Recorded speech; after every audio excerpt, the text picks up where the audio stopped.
అదే RTV app వార్తల్ని క్షణాల్లో చదివే అవకాశం ఉంటుంది. ఒక న్యూస్ పేపర్, ఒక టెలివిజన్ ఛానల్ మీ చేతుల్లో ఎప్పుడూ ఉంటాయి.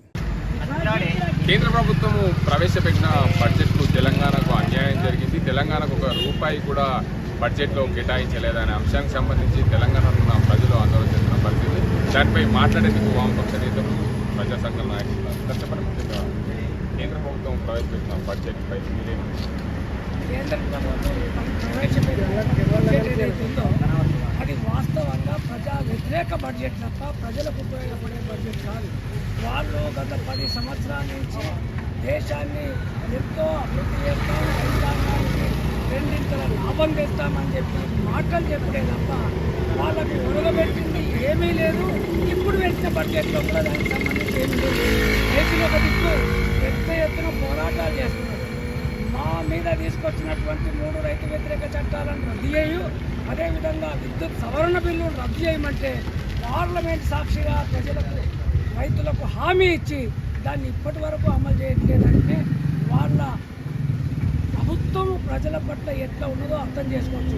ఓన్లీ కేంద్ర ప్రభుత్వం పారిశ్రామికవేత్తలకు, కార్పొరేట్ కంపెనీలకు అనుకూలమైనటువంటి విధానాలని అమలు చేస్తుందే తప్ప ప్రజలకు ఇది అవసరమైనటువంటి విధానాలను వాళ్ళు అమలు చేయట్లేదు. అదేవిధంగా మన తెలంగాణ విషయానికి వస్తే ఎన్నికల కంటే ముందు గత ఎన్నికల్లో రామ్ మాధవ్ వచ్చి చెప్పిండు, రాజ్నాథ్ సింగ్ వచ్చి చెప్పిండు, అదేవిధంగా అందరూ వచ్చి మేము ఫస్ట్ ఓటు ఇస్తాం, గెలుస్తామని చెప్తే కానీ అది అమలు కాలేదు.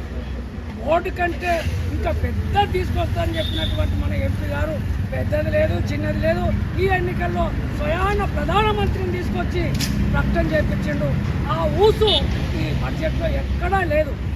48 లక్షల కోట్లతో ప్రవేశపెట్టిన బడ్జెట్లో తెలంగాణకు ఒరిగింది ఏమీ లేదు. తెలంగాణ నుంచి వాళ్ళకి ఇస్తున్నటువంటి పన్నులు ఏవైతున్నాయో అందులో 50% కంటే తక్కువ మనకిచ్చి మేమిచ్చినామని గొప్పలు చెప్పుకోవడానికే వాళ్ళకు ఉపయోగపడుతుంది తప్ప రాష్ట్రానికి ఇచ్చింది ఏం లేదు. మన పక్క రాష్ట్రం మన నుంచి విడిపోయింది, వాళ్లకు వేల కోట్ల రూపాయలు ఇచ్చింది. అదే మనం కూడా, మన ప్రాంతం కూడా ఎంతో వెనుకబడ్డదని చెప్పేసి మనం ప్రత్యేక తెలంగాణ కోసం కొట్లాడి తెచ్చుకున్నటువంటి తెలంగాణకు ఒక్క రూపాయి ఇవ్వట్లేదు. ఈ మధ్య కాలంలో 8 మంది ఎంపీలను గెలిపించి పంపిస్తే వీళ్ళు ఇచ్చినటువంటిది ఏందిరా అంటే గుండుసున్న, అంతకంటే చేసింది ఏమీ లేదు. కాబట్టి ఇప్పటికైనా కేంద్ర ప్రభుత్వం బడ్జెట్కు మళ్ళీ లోక్సభలో పునర్విభజన చేసి తెలంగాణకు పెద్ద ఎత్తున బడ్జెట్ ఇచ్చే విధంగా చర్యలు తీసుకోవాలని, దానికి పార్లమెంట్ సభ్యులు కూడా ప్రభుత్వం మీద ఒత్తిడి తేవాలని చెప్పి సందర్భంగా మేము డిమాండ్ చేస్తాం. ముఖ్యంగా చెప్పండి, కేంద్రంలో 3వసారి ఏర్పడ్డ ప్రధానమంత్రి నరేంద్ర మోడీ ప్రభుత్వం కేవలం ఆంధ్రప్రదేశ్ ముఖ్యమంత్రి చంద్రబాబు నాయుడు కాపాడుకోవడానికి కోసమే ఈ బడ్జెట్ ఆంధ్రప్రదేశ్ పెద్దపీట వేశారు, మరోవైపు అటు వేశారని చెప్పి 100% కరెక్టు. వాళ్ళకు కుర్చీలాగా కింద కాలలాగా ఉన్నటువంటి బీహారు, ఆంధ్రప్రదేశ్కే ఎక్కువ నిధులు ఇచ్చిండ్రు. ఎందుకంటే వాళ్ళు ఇద్దరు సహాయం లేకపోతే ప్రభుత్వం పడిపోతుంది.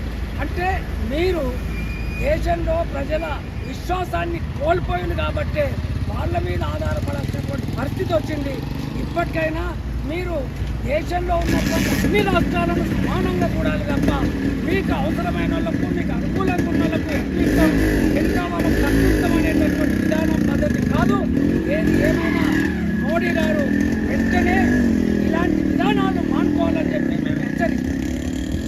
మొత్తంగా చూసుకోవచ్చు, కేంద్ర ప్రభుత్వం ప్రవేశపెట్టిన బడ్జెట్ తెలంగాణకు అన్యాయం జరిగింది. గత ఎన్నికల్లో తెలంగాణకు సంబంధించి పసుపు బోర్డు అంశాన్ని రాజ్నాథ్ సింగ్, అదే రామ్ మాధవ్ కూడా పసుపు బోర్డు అంశాన్ని తీసుకొచ్చారు. కానీ ఈ ఎన్నికల్లో పూర్తిగా ప్రధానమంత్రి నరేంద్ర మోడీ పసుపు బోర్డు ఖచ్చితంగా ఏర్పాటు చేస్తారు, దానికి సంబంధించి విధి విధానాలు ఖరారు చేస్తారు. అందుకే గెజిట్ నోటిఫికేషన్ కూడా గత ఎన్నికల కంటే ముందు గెజిట్ నోటిఫికేషన్ విడుదల చేశారు. కానీ పూర్తి స్థాయిలో అది అమలు కాలేదని చెప్తున్నారు.